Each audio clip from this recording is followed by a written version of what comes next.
Jadi gara-gara peningkatan atau kenaikan harga nih, orang tuh jadi bakurang menukar, soalnya larang atau kayak apa kayak itu. Nah jadi ini kayaknya kita itihi juga kayak pahabarnya garang kenapa emasnya jadi larang berapa harga di pasaran naik gegasan keluar barataan.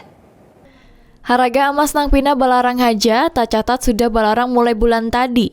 Nang kaya di toko emas pasar Sudi Mampir, harga segeramnya balarang sampai 300.000 matan harga 1.750.000 segaramnya. Harga nang belarang ini tunggal dikitan, saban hari belarang sekitar 10.000 sampai 20.000.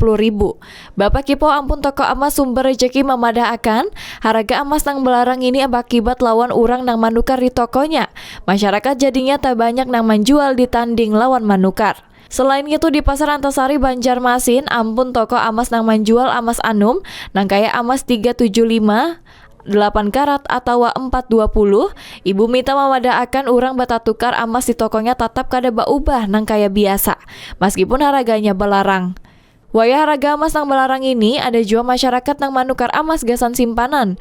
Hal ini dipadahkan Erlin nang manukar emas di pasar Antasari Banjarmasin, ujarnya tetap batukar emas gasan simpanan. Meskipun harga emas terus belarang, di beberapa toko tetap menyediakan pilihan emas anum. Jenis emas anum banyak diketujui masyarakat marga harganya termurah.